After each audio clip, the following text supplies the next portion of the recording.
Welcome to Septic System 101, the basics of operating and maintaining your own septic system. The information we'll cover today is critical for you as a homeowner or business owner with a septic system. The care of your system is your responsibility. During this class, you will learn how your septic system works and how you can best maintain the system to extend its life and save you money. We are glad you have chosen to attend the class. During this 30-minute course, we'll cover the following topics. What is sewage and its potential impacts? What are the different types of septic systems in use today? How septic systems work? How to be a responsible septic system owner? How to know if your system is failing? And where to get help if you have a problem. By learning and applying the information in this course, you will have a basic understanding of how to protect your septic system investment for years to come. If you are completing this course for a certification program, there will be an exam at the end of the presentation. Let's get started with what is sewage and its potential impacts. Sewage is the wastewater produced from within your home or business. It can contain wash water from showers or sinks, urine and feces from toilets, and water from your dishwasher or washing machine. Every drop of water used in your home needs to be dealt with in a safe manner. Rainwater, surface water, and groundwater are not considered sewage. It is helpful to understand where most of your wastewater is generated in your home. Up to 50% of domestic sewage is created by your clothes washer and toilet. Installing high-efficiency washers and toilets can increase your septic system's life. We'll talk about this in more detail a bit later in the presentation. Toilet leaks can amount to 5% and be very harmful to your system. Your dishwasher produces 3%, while your bath, shower, and sink faucets produce approximately the remaining 42%. It is not hard to understand that sewage can pose a significant risk to human health. Pathogens, such as bacteria, viruses, protozoa, and worms, can all make you sick. Diseases such as hepatitis, salmonella, giardia, cholera, and dysentery can all be present in domestic wastewater and septic systems. When working properly, a septic system is effective at treating these hazards, protecting your family's health and the environment. Unfortunately, septic systems can fail, resulting in untreated sewage that can pollute streams and other water bodies. One tool that health departments can use to identify failing systems is liquid tracing dye. The dye is poured into a toilet and flushed into the septic system. If failing, the dye can surface onto the lawn and nearby waterways and show the impact it has on the surrounding area. This photograph shows green tracing dye indicating the impact of a failing septic system near a marine water body. It is important to make sure your septic system is working properly. The first step is to know how your system works. This is what our sewage systems consisted of in the past. Why don't we still have outhouses? Today we have learned to treat sewage by removing the pathogens that can cause cholera and dysentery before it re-enters the groundwater or nearby stream. Rules and regulations have been established guiding how to properly dispose of sewage. This helps protect your family's health and the environment. When not connected to a wastewater treatment facility, a home's best long-term option is a septic system. Approximately 25% of American households now use septic systems. Let's explore the type of systems in use today. The most basic type of septic system permitted today for long-term use is the conventional gravity system. The conventional gravity system consists of three parts: the septic tank, the drain field, and the soil beneath the drain field. The septic tank provides some primary treatment of the wastewater before it is sent to the drain field. The drain field is comprised of a series of underground perforated pipes and distributes the wastewater into the soil. Once in the soil, microbes purify the wastewater before it makes its way into the groundwater. Let's talk about how a septic system is designed. In designing septic systems, the designer and local government will base the septic system's size and type on the number of bedrooms in the home. For design purposes, it is assumed that a bedroom can accommodate 2 people. This home has 2 bedrooms. Therefore, its septic system is designed to treat wastewater for 4 individuals. Too many individuals in a house can result in a septic system overload and failure. There are also other factors that influence the type and design of a septic system. Site characteristics, such as horizontal setbacks from structures, wells, streams, and other environmentally sensitive areas, influence the system's design. In addition, the slope of the property can influence the location of system components, such as the drain field. One of the most important things to consider in determining the system's design is the type of soil on the property. The soil classification is determined by a soil evaluation, commonly known as a perk test, which we'll talk about in a moment. In determining the type of system, something called vertical separation is very important. Vertical separation refers to the depth of soil on the property between the bottom of a distribution trench and a restrictive layer or groundwater. This distance will help determine the system type. Think of this area of soil as the filter for bacteria and pathogen removal. Soil serves to further treat or remove bacteria and pathogens in wastewater. Harmful bacteria and pathogens adhere to the soil particles and are broken down by other bacteria and organisms. In Washington State, the conventional gravity system requires a minimum of 3 feet of native undisturbed soil. The soil must provide adequate percolation rates and treatment. The next drawing down, the conventional pressure distribution system requires 2 feet of vertical separation. If the property has less than 2 feet of appropriate soil, an alternative system must be used. The next 2 drawings are considered alternative systems. Alternative systems offer increased treatment within the design of the system to meet treatment requirements. The mound system increases the vertical separation by mounding sand over the ground surface. The lateral pipes are placed near the top of the mound. As the wastewater moves through the sand, it receives treatment much like it would in a conventional system. The sand filter is similar in that it has an enclosed sand bed which the wastewater moves through before being pumped to the drain field area where it is introduced into the native soil. An aerobic treatment unit can meet the same requirement as the sand filter. There are other alternative systems being used. Each alternative system raises the quality of the wastewater before it is introduced into the natural soils. We will discuss some of these alternative systems a bit later. There may be additional requirements or guidelines in your area. For more information regarding these and other issues, it's best to contact your local health department. A perk test helps determine what types of soil is on the property and to what depth. A backhoe digs out a 5 to 6 foot deep, 3 foot wide test hole with a ramp so that the designer or a sanitarian can get into the hole safely. While in the 6 foot perk hole, they look at soil layers, soil types, and depth to restrictive layer to determine size and type of septic system. A restrictive layer could be bedrock, groundwater, or a clay layer. It is the depth where water will no longer move down through the soil and receive treatment. The better the soil, the simpler the system. This test hole shows some of the best soil at a very sufficient depth. Sometimes the test hole will reveal a restrictive layer. In this case, this property has a high water table. There are other restrictive layers like clay layers and rock. The depth of a restrictive layer will affect the type of system. After considering all of these issues, a system type is determined. For our purposes, there are 2 basic types of systems: conventional systems and alternative systems.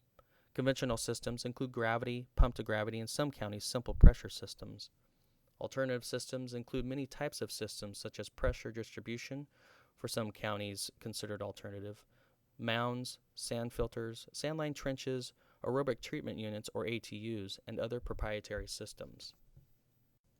Conventional gravity systems rely mostly on native soil to treat the wastewater. The word conventional defines a system that can utilize sufficient amounts of the correct type of soil on the property. You must have sufficient soil to treat the wastewater before it enters a restrictive layer or the groundwater resources. Gravity systems use a septic tank to separate solids and allow for some microbiologic processes that process the wastewater. The wastewater then drains into the native soil through a drain field laterals. The water is moved through the system by gravity alone. Let's look at the components in more detail. The septic tank is usually the first major component in the septic system. The septic tank is used to separate solid material from the water before it moves into the next component. This provides time for the anaerobic bacteria to treat the wastewater. Anaerobic bacteria live in environments where there is not an abundance of oxygen. There have been many different tanks installed over the years. Today we only permit 2-compartment septic tanks to be installed in Washington state. The inlet baffle slows the water as it enters the septic tank. This prevents the stirring of the tank's contents. The center baffle pulls water into the second compartment. The outlet baffle pulls water into the next component of the system. Though simple, the baffles play a critical role in the tank's operation. If baffles corrode or fall off, the tank or system can develop serious problems. Baffles can be repaired or replaced if needed. Let's discuss the septic tank in more detail.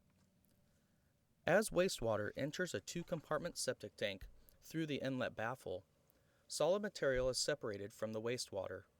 Lighter material, such as hair and toilet paper, floats to the top of the tank, while heavier solid material settles to the bottom of the tank. Water is then pulled through the clear zone into the second compartment. The settling process continues in the second compartment before the water continues on to the next component of the system. The solid material needs to be removed periodically from the septic tank.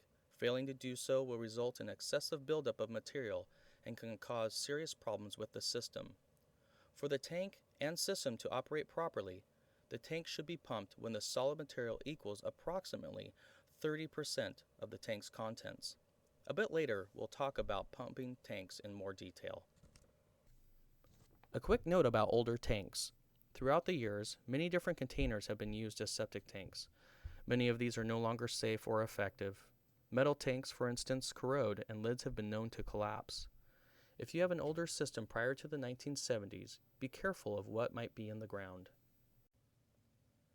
As the wastewater leaves the septic tank in a gravity system, the drain field may utilize a distribution box. The distribution box, or D-box, equally distributes the water into each lateral. Equal distribution of the wastewater into each lateral is critical to the long-term operation of the drain field. D-boxes can also be used in pump systems. As the water moves into each lateral, it moves through holes drilled in the lateral piping and into the surrounding soil. As the wastewater leaves the distribution piping and percolates down through the soil, aerobic or oxygen-loving bacteria and other microbes treat the wastewater to a higher quality. This treatment is critical in protecting ground and surface water resources. Let's look at the drain field in a bit more detail. As you can see in the drain field area, the perforated pipe moves on a level grade through the gravel. This gravel increases airflow and improves the treatment of the wastewater. Above the gravel is a fabric or some sort of a material to keep the upper level of fine soil from moving down into the gravel. The fabric is covered with soil to the surface so grass or other appropriate shallow-rooted plants and landscaping can be put into place. This drain field is using gravelless chambers in place of rock and filter fabric. The chambers serve to provide sufficient oxygen to promote proper final treatment of wastewater in the drain field. Like the gravity system, conventional pressure systems are used where sufficient soils are present. However, the water may need to be moved to a certain portion of the property or specific dosing is required. Wastewater moves from the residence into the septic tank where solids are separated out. The wastewater then moves, without the solids, into the pump tank. From the pump tank, wastewater is pressurized into lateral piping or to a distribution box, flowing by gravity into the lateral piping. In Washington state, pressurized systems need at least 2 feet of vertical separation, 12 inches less than conventional, because of how a pressurized system distributes the wastewater. Be sure to check with your local health jurisdiction. Some counties may have more stringent requirements. Instead of concentrating the distribution at the beginning of the trenches, as in a conventional gravity, the wastewater is dosed every few hours and is spread out across the whole bottom of the trench. Once the dosing is complete, the pump turns off, providing the soil with time to process and disperse the wastewater. The pump tank accepts wastewater from the septic tank through an inlet baffle. You'll notice the pump on the floor of the tank. In this diagram, there are 2 floats used to control the pump, the redundant off float and the on-off float. The redundant float protects the pump in that if the wastewater level were to drop below the pump could heat and burn up. This float prevents the pump from turning on if there is inadequate depth of wastewater to cover the pump. The on-off float turns the pump on as the wastewater level rises. As the pump moves wastewater into the drain field, the level drops, dropping the float and turning off the pump. The third and highest float is the alarm float. If the pump fails or too much wastewater is entering the pump tank, the wastewater level will rise and lift the alarm float. This would sound an alarm on the control panel near the house, notifying the homeowner that there is a problem with the system. A pump tank has some built-in capacity to handle wastewater during power outages and occasional high-use events. If you are without power, conserve water as much as you can, and when the power comes back on, your pump should come on and eventually levels in the pump tank will return to normal. The pump tank has many electrical components that should be serviced by a professional. Working with electricity around wastewater can be very dangerous. If the alarm goes off on your control panel, you can silence the alarm, but don't forget to call a licensed professional. The alarm is there to let you know there is a problem. Don't ignore it. Like the pump tank, the control panel should be serviced by a licensed professional only. Now let's cover some of the alternative systems permitted today. Mounds only need 1 to 2 feet of suitable native soil because additional vertical separation is built into the system with the addition of a specifically engineered sand. The wastewater is applied at the top of the mound and trickles down through the sand to the native soil below. A sand filter is basically a box of sand and gravel using specifically engineered sand to treat the wastewater. A sand filter needs 1.5 to 2.5 feet of suitable native soil. Due to insufficient native soil, the sand filter provides pre-treatment of the wastewater. The wastewater is applied at the top of the sand filter and flows down through the sand and gravel receiving treatment. The treated wastewater flows either by pressure or gravity to a drain field for final treatment and dispersal. You can see that sand filters utilize many different components to treat the wastewater. It is important to inspect and maintain these systems to ensure each component is working properly. Aerobic septic systems need 1.5 to 2.5 feet of suitable native soil in the drain field to remove pathogens not removed during the aerobic process. Though it functions differently, the aerobic treatment unit pictured above provides similar pre-treatment as a sand filter prior to the final treatment and dispersal in the drain field. A blower or aerator injects air into a tank, enhancing the aerobic treatment. This type of system will often require some form of disinfection such as chlorine or ultraviolet treatment before the wastewater enters the drain field. Aerobic treatment units are proprietary devices and are required by the manufacturer to be inspected at least annually, and in some cases 2 times a year by a manufacturer-certified representative. Glenden biofilters are designed and installed on properties where there is only 1 foot or more of suitable native soil available. These systems are also proprietary, and the details of how they work are protected in a patent. The manufacturer requires Glenden biofilter approved professionals to design, install, and perform maintenance on these systems. Contact your local health department for more details about these requirements. As you can see from this drawing, as the amount of soil decreases, the complexity of the system increases. What you should also be aware of is that as the complexity of a septic system increases, so does the cost. Mounds, sand filters, and other alternative systems cost thousands of dollars more than your basic system. Protect the system you have, because replacement septic systems can be very expensive. Counties in Washington state license and regulate installers. When a septic design is submitted to the county, it is reviewed by county sanitarians. Once the design is approved as meeting the minimum state and county requirements, it is signed off by the county. Installation is done by a county licensed installer, and inspections of the installation are completed by either the designer, engineer, and/or the county sanitarian. Weather conditions can play an important role in an installation. Most installations are best done during dry periods to prevent damage to the native soil. Septic systems need regular maintenance, just like your car or home. A key part of a system's lifespan is how it is used or operated. This is where you, the homeowner, has the most impact on your system's operation. First of all, know where all parts of your system are located: the septic tank and filters, trash tank, pump chamber, distribution box, sand filter, and drain field. An as-built or record drawing can be very helpful in knowing what type of system you have and where it is located on your property. Check with your local health department to obtain a copy of your record drawing. Though not every property will have a record drawing on file, you should contact your health department to collect as much information as possible.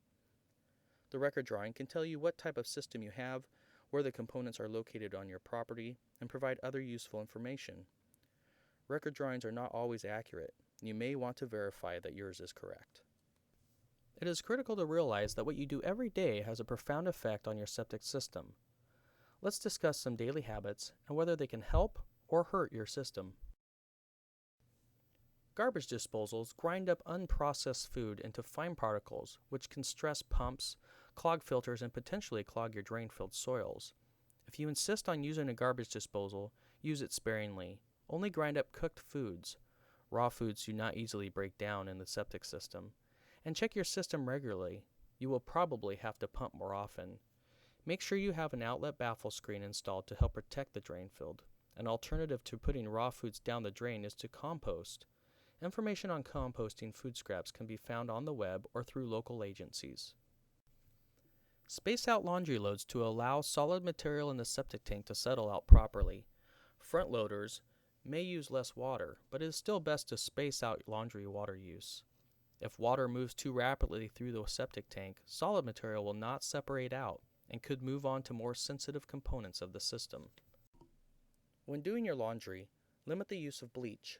Bleach kills bacteria, and it cannot differentiate between the good bacteria and bad bacteria. Liquid detergent is best for areas with hard water. Use liquid fabric softener sparingly. Liquid fabric softener can seriously alter the chemistry within the septic tank, hindering proper treatment. Do not throw garbage into your toilets or send it down the drain. Serious problems can arise if garbage is introduced to the system. There is no need to waste your money on septic additives. Just use your septic system properly. Some ingredients in septic additives could be harmful to the system. There are many other things you should never introduce to your septic system. They include solvents, paints and thinners, pesticides, caustic drain cleaners, engine coolants, varnishes, waste oils, photographic solutions, and root killers. Many of these items can seriously damage your system and even cause it to fail. If you need to dispose of these items, contact your local health department to find out the best method in your area. Many areas will have free disposal services for these more dangerous and toxic materials. Other items that should not be flushed are tampons, hair combings, coffee grounds, dental floss, disposable diapers, kitty litter, sanitary napkins, cigarette butts, condoms, gauze bandages, fat, grease or oil, paper towels, and baby wipes. Two other items that should not be put into your septic system are pet waste and RV toilet paper. Both of these pose different types of hazards to your system. Pet waste has a different bacteria than human waste. This can alter the chemistry of your septic tank, hindering proper treatment. It is better to bag your pet waste and throw it into the garbage. Contact your local health department for other methods to dispose of your pet waste. RV toilet paper is manufactured to break down into very small particles. Consequently, the paper particles will not settle out of the wastewater very easily within the septic tank. The particles can then flow out of your septic tank and into more sensitive parts of your system. Pharmaceuticals or prescription drugs should never be put into your septic system. Chemicals in these drugs can move through the septic system untreated and enter waterways. To dispose of unused medicine, remove it from the original container, put it in a plastic bag with some sort of material that will discourage reuse of the drug, such as coffee grounds or kitty litter, and then throw it into the garbage. Check with your local health department or pharmacy to find out whether a drug take-back program is available in your area. Some cleaning products claim to be safe for septic systems. This may or may not be accurate. If you do use strong cleaning products, use less. A septic tank is usually around 1,000 gallons and can recover quickly from small amounts of occasional cleaning products. Just don't overdo it. Look for green or clean products, which use everyday, non-caustic ingredients, such as vinegar and baking soda for scrubbing out sinks and toilets. Another important issue of operation is to protect your drain field and reserve area. The reserve area is a part of the property set aside in the event that the current drain field fails. The reserve area can then be used for a new drain field. It is important to protect this area just as you would the drain field. Not all properties will have a designated reserve area. Let's talk about how to protect your drain field. Protect your drain field and tanks from motor vehicle traffic, parked vehicles, heavy loads, and livestock. Don't dig, use heavy fertilizer or weed killer on your drain field. Also be sure not to build anything over your drain field. Protect this part of your property. Protect your drain field by diverting surface or roof water away from your drain field. You can also capture this water for use in irrigation through rain barrels or cisterns. If your system does not already have one, install an effluent filter. These filters fit into the outlet baffle of your septic tank and add an extra barrier, preventing solids from moving into the drain field or other components. If you have a concrete baffle, you may want to hire someone to retrofit a plastic baffle in its place. Concrete baffles tend to degrade in septic tanks due to corrosive gases. If the baffle is missing, solids can enter your drain field and clog it. Talk to a licensed on-site designer about whether a filter would be good for your system. This tree was planted in a below-grade sand filter. The tree roots completely filled all the pipes in the sand filter and it had to be replaced. New plantings of trees and shrubs will look for the easiest route to water, especially wastewater. Contact your local master gardener, local nursery, or health department for more information about what is safe to plant over your septic system. Like your car, your septic system requires routine maintenance. This includes inspection of all system components, pumping tanks and cleaning filters when needed, and making sure repairs are performed. As we talk about maintenance, if you do not have risers on your system components, you may want to consider having them installed. Risers increase accessibility to the system for you or a professional. They can also keep costs lower if a professional needs to service the system. There are Washington state regulations requiring routine inspection of septic systems. In addition, many counties, such as the 12 Puget Sound counties, may have designated areas with increased requirements to protect shellfish. Contact your local health department to see what is required in your area. The state regulation requires that a complete evaluation be performed every 3 years for gravity systems and every year for all other systems.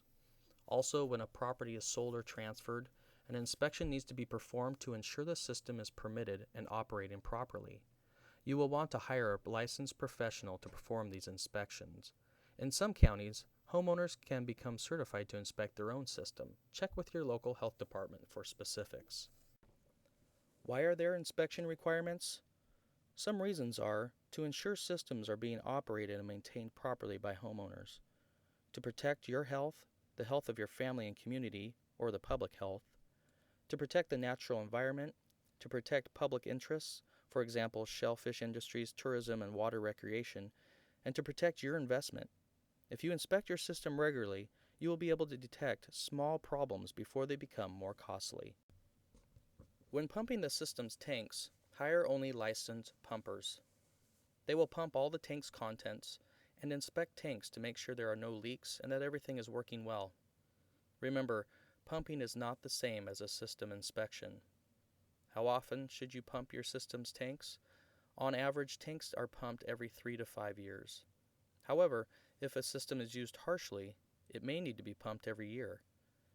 If the users are careful, they could go 10 years or more without having to pump the tanks. There are many issues that affect how often the tanks need to be pumped, such as the size of tanks in your system, the number of people in the home, water use, and what chemicals and other material are present in the wastewater entering the tanks. It's best to have the system inspected to determine if the tanks need pumping. There are many types of potential repairs that will be needed to keep your system operating properly. They can include replacing broken baffles, repairing broken transport lines, balancing the D-box, replacing pumps, and much more. If repairs are not performed in a timely manner, the system could fail. Symptoms of a failing system can include sewage surfacing over the tanks or drain field, or sewage backing up into the home. If you see any of these problems, contact a professional immediately or your local health department. Sometimes, systems can be saved from having to be replaced. If you are experiencing slow drains or sewage backing up into your home or business, it could be that your system is failing. Have a professional out as soon as possible to troubleshoot the problem. It is critical to inspect and maintain your system to help prevent it from failing. By correcting small problems when needed, you prevent larger and more costly problems. If you notice anything wrong, call your local health department or on-site professional. Quick response on your part and maintaining the system properly will help ensure a long lifespan for your system. If you do have a problem or a failure with your system, there is financial aid available. The United States Department of Agriculture has funding available that you can apply for septic system repairs. Contact your local health department for other resources available. We can ensure septic systems safely treat wastewater if they are properly designed, installed accurately, used and operated in a proper manner, and if maintenance is performed in a timely and thorough fashion. Thank you for the time you invested in this class. We hope the information in this course has been helpful.